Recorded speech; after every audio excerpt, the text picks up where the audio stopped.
Okay. To be sworn in? Yeah. Okay. Thank you, sir.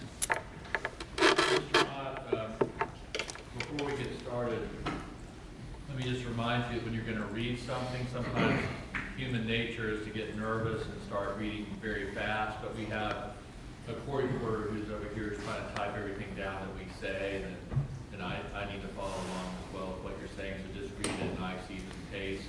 And we'll test out our microphone, make sure we can hear you by having you state your full name for the record and spell your first and last name. Logan Mott, Logan Mott. Thank you, Mr. Mott. You may proceed whenever you're ready. Thank you, Your Honor.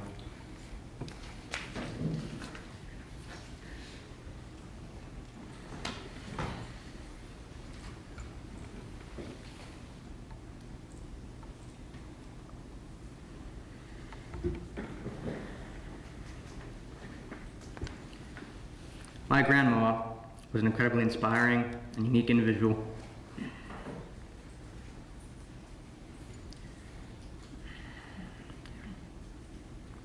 She carried herself with the grace and poise of a queen, and her heart beat brightly for all to see upon her sleeve. She was funny, kind, and full of the sort of optimism usually confined to those pure of heart children who had yet to experience the world and its cruelties. I knew she had faced adversity in her life, and the fact that she did so and kept her ability to see the good in the world always amazed me, even through my own deep disappointment and cynicism towards everything. I'm sorry, but I'm having a... Mr. Mott, we're having, our court reporter's having trouble understanding. If you could, officers, if we could adjust that microphone up a little bit, so we can have that down to speak. Mr. Mott, try to project your voice all the way over here. Sorry, sir, I have a low voice. That's okay. Where would you like me to begin, ma'am? Just right after you started this time. Okay.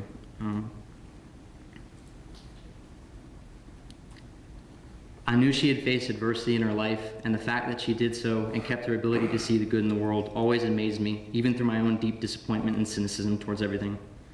She was quirky and was never ashamed of it. She never went to the ocean above her hip. She was a woman who appreciated good food and could chuckle at her own dish.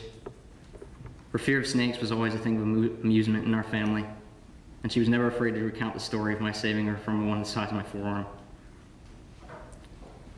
In all my years, I've never met another Christina. No one has the ability to touch everyone around them so personally. She could talk to anyone, no matter their status or rank. She was soft-spoken, but I never once saw one not stop what they were doing in order to listen to her words. She always had change for the poor and good things to say about the most rude of people. Most of all, she was my grandmother. I'm proud to call her this, and always will be.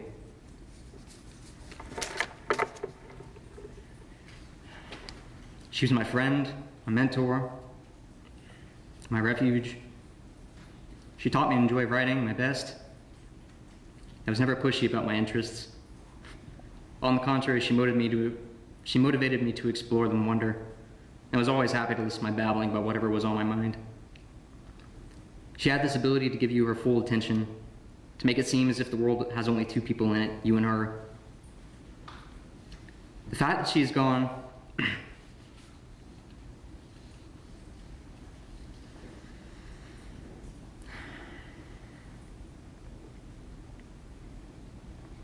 The fact that she's gone still leaves me confused and baffled at times.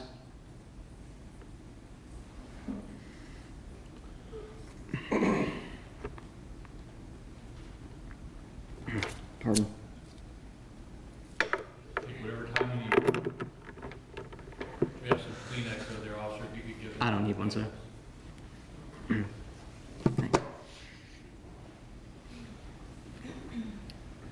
It feels like a bad dream, but every morning when I wake up, I relive what I did and the consequences of it.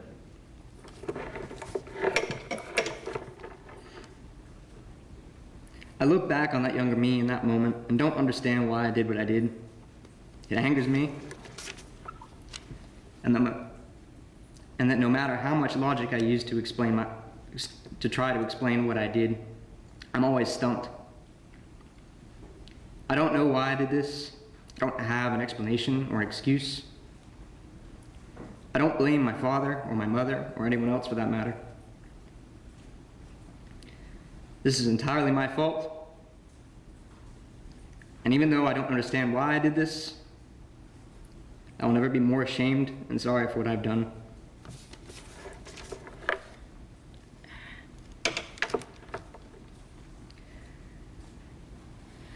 If my grandmother were alive, I don't know exactly what I'd say. Perhaps first I'd tell her I'm sorry.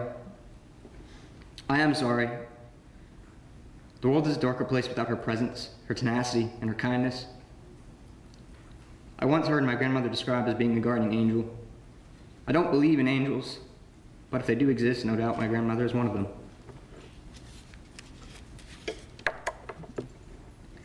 The next thing I tell her is thank you. I'm alive today because of her. I wish the circumstances of my saying this were different, but her loss saved my life. My imprisonment saved my life. If I had never been arrested, if I had never taken my grandmother's life in that moment of drunken desperation, I don't know if I could honestly say that I could be alive today. Either I would have ended my life with my own hand or drank myself to death. My grandmother saved my life. In death, she did as much as she did in life. She filled the world with an all-encompassing kindness and love like a blanket. I'm sorry I took that goodness from the world. I had no right to do what I did and no justification. If my grandmother were here today, I'd tell her I'm sorry, and that I thank her for the things she gave me in life and in death. One of those was my life. And the ability to stand here and the strength to stand here today and say these words. I loved my grandmother. I love my family also. And the sorrow I feel for my actions will haunt me to my dying day. I apologize to everyone, and I wish to say I'm sorry for my actions, to my mother and father, to my siblings, which will live their lives without a big brother to deserve to guide them through life. Aunts and uncles who lost a beloved sister by my hand. Grandmothers and grandfathers who lost a loving daughter and a young grandson. I'm sorry, and I understand if I'm not forgiven. Thank you. Thank you, Mr. Mott. Maybe Steve. Thanks.